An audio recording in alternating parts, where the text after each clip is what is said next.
All right, so question is what are the basic ingredients that people should add to juices? And again, it depends on the person and what is it that they are trying to accomplish. So detoxes are tailor-made towards different situations and so on. And we're individuals. We have different likes and dislikes, different idiosyncrasies. So if I were to generally speak, then I would say if you blend a local fruit, whatever that fruit is, in coconut water, and if it's not too citric with a little lime, you have a juice right there. If you wanted to increase your circulation, then you can add some ginger, or you can add some bird pepper. The amount of pepper, of course, you add must be such that you taste it, but it doesn't burn you. Okay, so subtle dosage. Or another juice which is important, I think, for people to make when you're detoxing is a green juice. Whenever we see the color green, we're talking right there about calcium, we're talking about iron, we're talking about magnesium, we're talking about alkalizing your body. Chlorophyll is very important. It's almost like the hemoglobin in our blood, and it's good to help to build up our blood, So if you have a low blood count scenario and so on, you definitely want to turn to some green juices. So how do we make a green juice? All right, so firstly you choose a base, and the base can be coconut water, or it can be some other juice like extracted carrot juice. It can be extracted cucumber juice if you don't want a sweet sensation, or if you want your green juice to have that fruit-delicious kind of thing, you could add a fruit to it, like pineapple is great, orange juice can also be great, So after you choose your base, then you want to add a little ginger. Because ginger really vastly helps to improve the taste of a green juice. And then you choose your green, and we have so many greens to choose from, but the one I tell most people to go after is moringa, because the leaves of moringa are extremely high in chlorophyll, so they're extremely beneficial. They really give your green juice a powerful greening, and they also taste good, okay?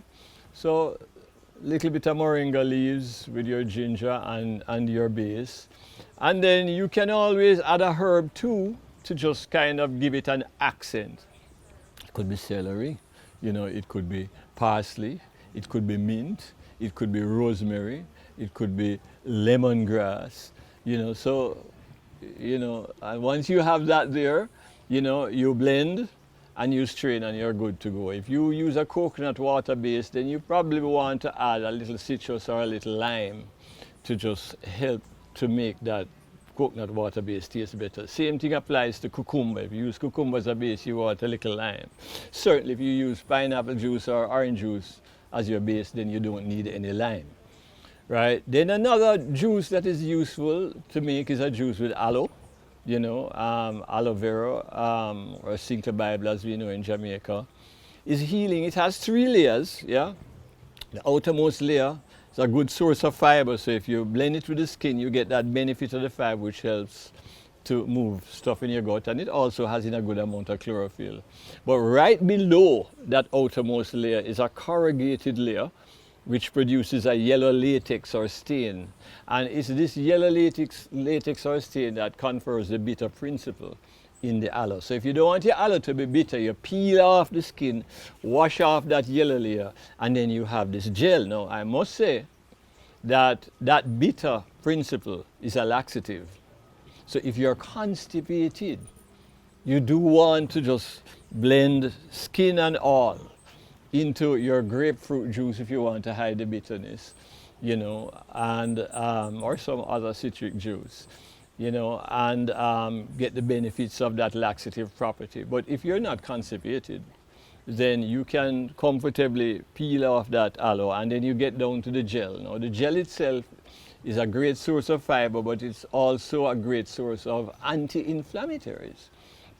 And the anti-inflammatory here is called Ace Manon.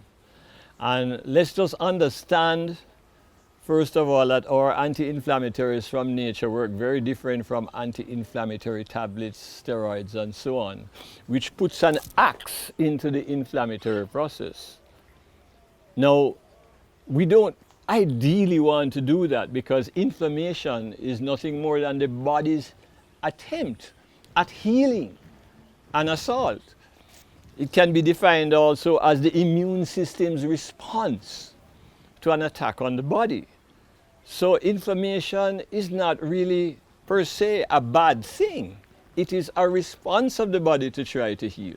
So if you just put an axe in that, then it immediately begs the question, how is the body then supposed to heal this? Right? What then is the body's recourse? Okay? And you certainly would not have dealt with the root of the problem, which is whatever it is that led to the need for the body to stage the inflammatory process. The anti-inflammatories in nature, on the other hand, contain high concentrations of substances called antioxidants. And these antioxidants neutralize free radicals. And usually inflammation is preceded by free radical accumulation in the body. If you're stressed, free radicals are formed. You eat wrongly, free radicals are formed. You lack sleep, free radicals are formed, and so on. So we need these antioxidants, to neutralize the free radicals and thus suppress the need for the body to having to go through an inflammatory process. So the turmeric, for example, the guinea hen weed, all these are anti-inflammatories. They are working not by putting an axe in the body's need to stage inflammation, but by treating some of the very things that calls upon the body for the need to start the inflammatory process.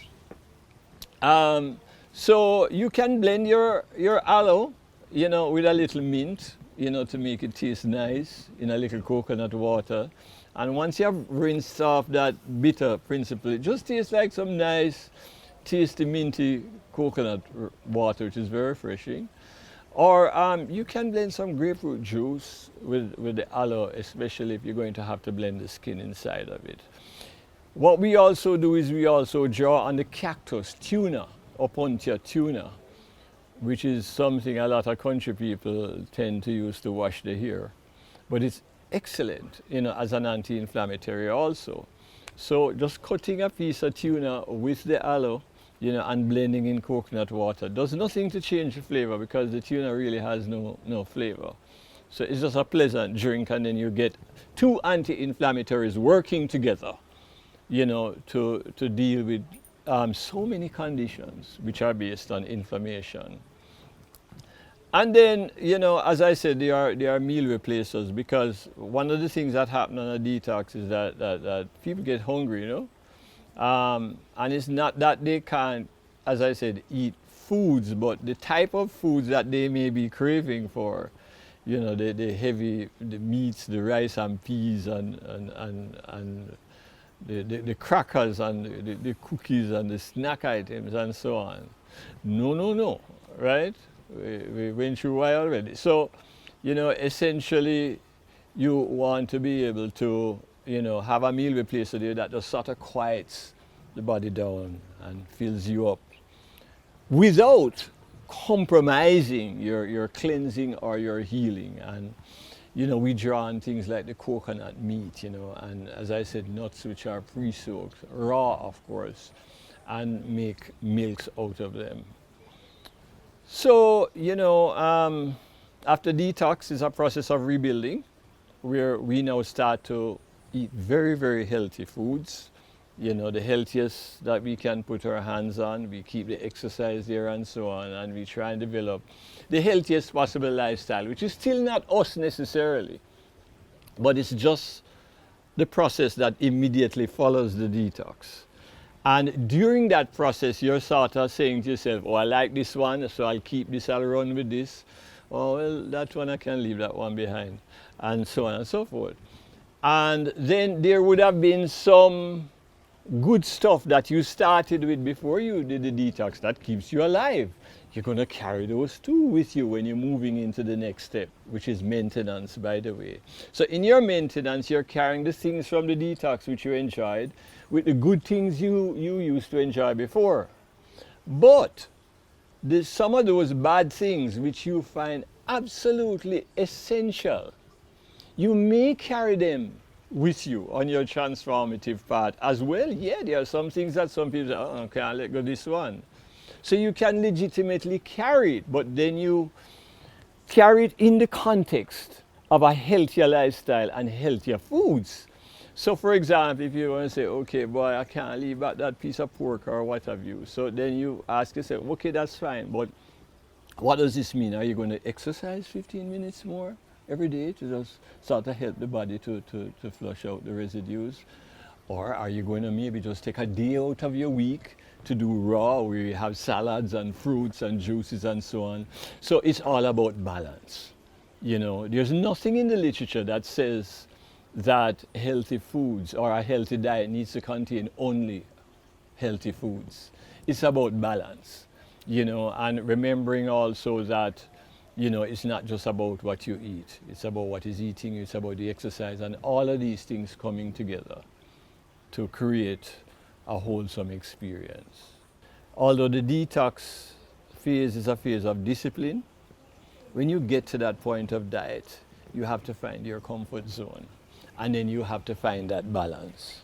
So it also depends on your listening to your body and being honest enough to say that, listen, this balance thing here is a little bit too much of this crackers or a little bit too much of this cookie, or saying, this is just fine. I have my crackers, I have my cookies, I have my little piece of pork, X amount of, I eat lots of fruit, you know, I'm exercising, I feel great. Then who is there to argue with that? Next question. When did you start to learn the benefits of juicing? Whoa, you know, I think when I became a vegetarian, which was in my teens, I became a vegetarian when I was age 19. I'm now 66 years old. And, you know, back in the day when you become a vegetarian, at that time, there was nowhere to eat that's vegetarian, you know, so you had to get very creative, you know, and had to depend largely on the juices and come up with my own concoctions and so on. And then I noticed the juices started getting better and better. So good that I thoroughly enjoyed them, that I wanted to now share with other people. So like when people would visit me, they would come for the juices. And it's interesting that over the years, the reason why I started having cafes and so on was because, like, I noticed, hey, this particular person or persons are coming to visit me for the juice, not for me. You know, so it's time to take the thing out of the house, you know.